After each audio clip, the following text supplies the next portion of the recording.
Assalamualaikum warahmatullahi wabarakatuh. Bagaimana kabarnya anak ibu semuanya? Ibu harap selalu sehat dan setiap langkahnya dalam belajar selalu diridhoi oleh Allah Subhanahu wa Ta'ala.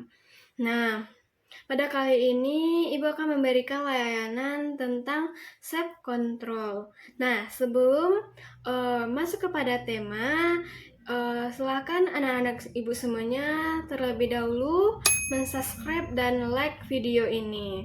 Nah, pada kali ini Ibu akan bahas tentang self control. Pasti anak-anak ibu semuanya pernah sulit untuk mengontrol dirinya di saat merasa tertekan atau dalam permasalahan yang dialami dalam kehidupan sehari-hari. Ya, pasti banyak ya yang mengalaminya. Ya, nah, kali ini ibu akan membahas tentang self control. Nah, tujuan ibu memberikan materi ini agar anak-anak ibu semuanya bisa mengontrol dirinya saat merasa tertekan atau dalam mengalami permasalahan yang banyak dalam kehidupan sehari-harinya sehingga tidak melakukan hal-hal yang negatif. Baik, kita lanjut ke materi pertama. Apa sih self control itu? Nah, self control itu adalah konsep diri yang mengacu kepada kemampuan kita untuk menyusun, membimbing, mengatur, dan mengarahkan bentuk perilaku yang dapat membawa kita ke arah yang lebih baik atau konsekuensi yang positif. Apakah menurut anak-anak ibu semuanya kontrol diri itu penting? Ya, sangat penting. Karena dengan kontrol diri membantu kita untuk menghindari tindakan-tindakan yang merugikan seperti melawan orang tua, melawan guru di saat emosi dalam atau tertekan, atau membawa sekolah dan hal-hal yang lainnya. Nah, materi kita selanjutnya tentang aspek dari self control ini. Ada 5. Yang pertama yaitu regulasi emosional, kedua kontrol diri, ketiga penetapan tujuan, keempat pengambilan keputusan, dan terakhir yaitu kebiasaan. Nah, mari kita membahas satu persatu ya dari aspek kontrol diri ini. Baiklah, kita masuk kepada aspek yang pertama yaitu regulasi emosional. Apa sih regulasi emosional itu? Nah, regulasi emosional itu adalah di mana kita bisa mengelola emosi agar tetap tenang dan fokus dalam situasi tertekan dengan cara mengendalikan emosi negatif seperti marah, cemas, dan frustasi. Contohnya, di saat kita dihina atau dibully oleh teman, kita bisa mengendalikan emosi kita dengan lebih baik dengan tidak melawan atau menyerangnya secara langsung. Alangkah baiknya kita melaporkan ke guru. Baiklah, kita lanjut ke aspek kedua yaitu konsep diri. Apa sih konsep diri itu? Konsep diri itu dimana kita bisa menahan godaan jangka pendek demi manfaat jangka panjang dengan menghindari tindakan impulsi, kemudian menunda kepuasan sesaat. Contohnya, ketika kita ingin bermain gadget saat belajar, walaupun bosan, kita harus menahannya agar kita bisa menjawab jawaban pertanyaan di saat ujian sehingga kita bisa mencapai masa depan dan masa depan yang lebih cerah. Baik, lanjut ke aspek yang ketiga yaitu penetapan tujuan. Bagaimana sih penetapan tujuan ini menurut anak-anak ibu semuanya? Nah, penetapan tujuan ini di mana kita menetapkan tujuan yang jelas dan menjaga disiplin untuk mencapai tujuan tersebut dengan tetap fokus pada pencapaian meskipun menghadapi rintangan yang besar dan tantangan yang sangat besar. Contohnya, kita sebagai peserta didik anak-anak semuanya menetapkan target untuk masuk ke salah satu universitas yang terbaik. Lalu dengan waktu belajar dengan harus disiplin, tidak sering bolos, harus tidak main-main di kelas, mendengarkan guru saat menjelaskan pelajaran. Itu adalah salah satu contoh bagaimana anak-anak ibu semuanya menetapkan tujuan untuk masa depannya. Aspek yang keempat itu pengambilan keputusan. Nah, bagaimana caranya nih? Bagaimana pengambilan keputusan ini? Nah, dengan membuat pilihan yang sesuai dengan aspek yang keempat itu pengambilan keputusan. Nah, bagaimana caranya nih? Bagaimana pengambilan keputusan ini? Nah, dengan membuat pilihan yang sesuai dengan aspek yang keempat itu pengambilan keputusan. Nah, bagaimana caranya nih? Bagaimana pengambilan keputusan ini? Nah, dengan membuat pilihan yang sesuai dengan aspek yang keempat itu pengambilan yang sesuai dengan nilai dan tujuan jangka panjang. Dengan berpikir sebelum bertindak dan menghindari keputusan yang terburu-buru atau mengambil keputusan yang cepat, tidak memikirkan segala hal dan kemungkinan yang akan terjadi. Contohnya, kita adalah memilih tindakan untuk lebih membolos karena sadar itu akan berdampak buruk pada masa depan. Kita lanjut ke aspek yang terakhir, yaitu tentang kebiasaan. Nah, gimana juga kebiasaan ini? Di mana kita bisa mengembangkan rutinitas positif yang mendukung kontrol diri atau konsep diri kita, seperti disiplin dalam waktu, pola hidup yang sehat, konsisten dalam tindakan yang positif. Contohnya, kita membiasakan bangun pagi, belajar rutin, dan menjauhi hal-hal yang mengganggu fokus kita dalam meraih tujuan yang ingin kita capai. Kemudian, apakah anak ibu semuanya paham dengan materi yang ibu sampaikan sampai di sini? Nah, baik, jika anak-anak ibu semua sudah paham, kita lanjut ke materi selanjutnya, yaitu tentang dan manfaat self-control dalam kehidupan kita sehari-hari. Nah, self-control atau konsep diri ini sangat penting bagi setiap kita agar aktivitas tersebut dapat terarah dengan baik. Dengan memiliki kontrol diri, kita dapat membangun perilaku yang baik, tanggung jawab, dan bermanfaat bagi diri kita sendiri dan orang lain. Nah, kita lanjut ke materi selanjutnya, yaitu cara untuk mengendalikan diri kita sendiri. Ada beberapa cara. Yang pertama itu menahan amarah serta mengendalikan diri. Nah, kemampuan untuk tidak langsung meluapkan emosi negatif saat menghadapi situasi yang memicu tindakan kita marah atau emosi atau kecewa bisa dengan cara belajar menarik nafas dalam-dalam dan sebelum merespon atau menjawab sesuatu. Kemudian memberikan jeda waktu sebelum bereaksi terhadap emosi negatif tersebut. Manfaatnya agar menghindari konflik dan penyelesaian karena tindakan impulsif tersebut.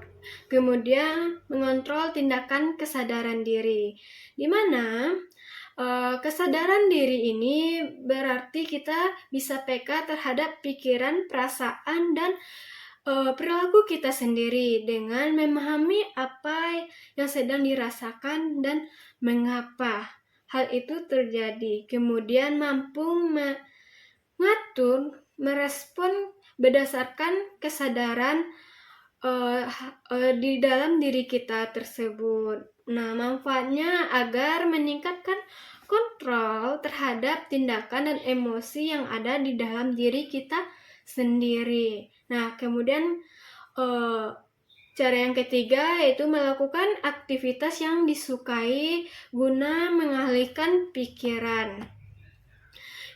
Ketika kita sedang emosi atau stres, kita bisa mengalihkan fokus ke aktivitas positif yang bisa menenangkan diri kita sendiri. Contohnya dengan mendengarkan musik, menulis, menggambar, berolahraga, sesuai dengan apa yang membuat kita merasa senang atau bahagia, sehingga pikiran negatif bisa teralihkan ke hal yang positif. Nah, kemudian cara yang keempat yaitu mengubah sudut pandang, di mana melihat masalah diri dalam perspektif berbeda bisa membuat kita lebih tenang dan berpikir lebih jernih.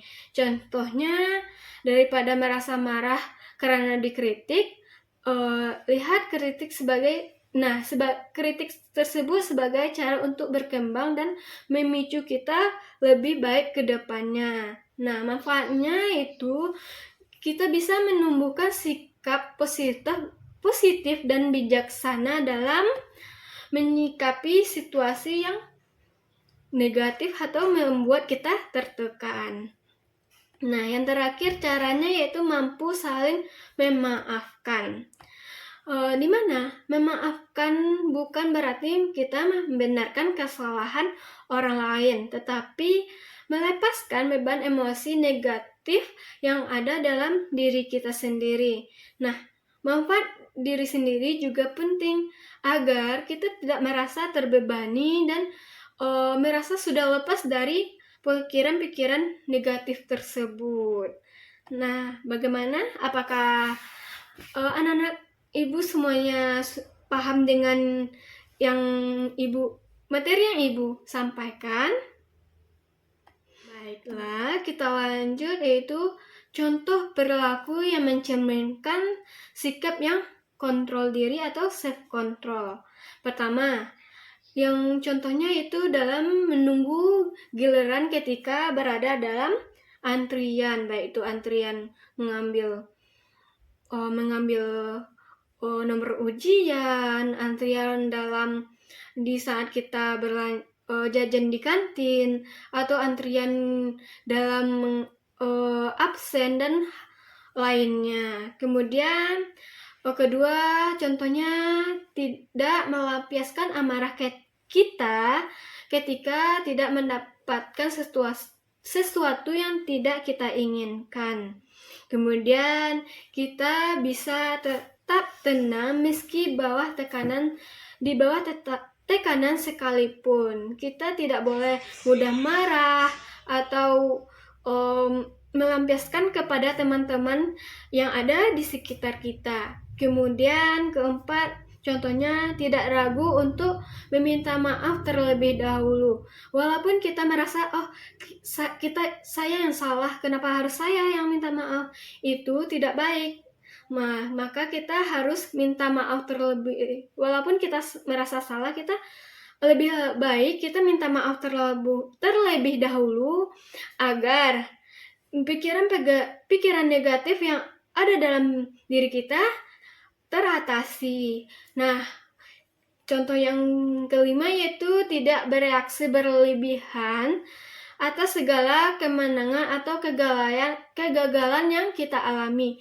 Contohnya kita dalam mendapatkan ranking, kita berharap kita mendapatkan peringkat 3 ke atas, tetapi kita kenyataannya kita mendapatkan ranking 10 ke atas, sehingga kita tidak boleh merasa gagal dengan cara berlebihan dengan menangis berhari-hari atau kita mengurung diri di dalam kamar. Hal tersebut tidak baik. Untuk kita harus bisa mengontrol diri kita untuk hal tersebut. Nah, gimana sih self control atau konsep diri yang baik itu, Bu? Nah, konsep kontrol yang baik itu dapat membantu menjaga kesehatan mental kita melalui pengendalian diri. Seseorang akan terus berusaha untuk berpikir positif yang memiliki manfaat tidak hanya untuk hidup tenang, tapi juga kesehatan mental dan fisik kita. Jadi, kontrol diri atau konsep diri ini sangat penting dalam menjaga mental dan keadaan fisik. Nah, yang materi terakhir kita akan membahas tentang cara memperkuat kontrol diri dalam kehidupan sehari-hari. Nah, beberapa cara yang bisa untuk memperkuat kontrol diri kita. Yang pertama yaitu mengatur irama pernafasan, kemudian menahan amarah serta mengendalikan diri. Ketiga, mengontrol tindakan kesadaran diri kita sendiri. Keempat, melakukan aktivitas yang disukai guna mengalihkan pikiran-pikiran negatif yang ada di dalam diri kita. Kemudian, yang kelima, mengubah sudut pandang kita yang ke arah lebih baik, tidak buntu kepada yang buruk tersebut. Kemudian, keenam, membayangkan setiap harinya sebagai hari terakhir kita. Nah, kita membayangkan, oh, hari ini saya adalah hidup terakhir, maka kita kan lebih memicu diri kita untuk kontrol diri untuk tidak melakukan hal-hal yang negatif. Kemudian ketujuh, bersikap bijak ketika melakukan tindakan-tindakan yang mengarah hal yang merusak atau negatif. Yang terakhir, kita harus mampu saling memaafkan antar sesama teman, guru, orang tua, adik, keluarga, dan lainnya. Kita harus bisa saling memaafkan. Sekian materi layanan kita pada kali ini. Apakah anak-anak ibu semua paham dan mengerti apa yang ibu sampaikan? Ibu berharap anak-anak ibu semuanya paham dan mengerti yang ibu sampaikan. Nah, sedikit kesimpulan yang bisa ibu sampaikan pada layanan video kali ini, yaitu di mana kontrol diri adalah keterampilan yang penting yang kita miliki agar kita mampu membuat keputusan yang bijak, mengatur emosi, mencapai tujuan, dan menjadi pribadi yang lebih kuat di era penuh godaan dan tantangan di saat ini. Apalagi kita sudah di eranya teknologi. Pasti kita banyak tantangan atau permasalahan-permasalahan yang kita hadapin baik di sekolah, di rumah, di lingkungan masyarakat atau di lingkungan lainnya. Kita harus bisa mengontrol diri agar tetap hidup sehat dan mental sehat. Nah, sekian materi dari ibu. Jika anak-anak ibu semuanya ingin bertanya atau menambahkan tanggapannya atau menyampaikan pendapatnya, silahkan komen di kolom komentar. Nah, terakhir ada beberapa pertanyaan untuk evaluasi hasil anak-anak ibu semuanya. Nanti ibu akan membagikan linknya di deskripsi video ini. Silahkan anak-anak ibu semuanya mengisi link yang ibu share atau ibu berikan nantinya. Nah, sekian video layanan ini, semoga bermanfaat. Dan pesan ibu ke depannya, semoga anak-anak ibu semuanya bisa lebih mengontrol dirinya dalam berbagai hal, walaupun banyak tantangan atau permasalahan yang dihadapi, agar anak-anak ibu semuanya bisa menjalankan kehidupan sehari-harinya lebih baik dengan mengontrol diri dan Nah, sekian video layanan ini. Semoga bermanfaat. Saya akhiri dengan Assalamualaikum warahmatullahi wabarakatuh.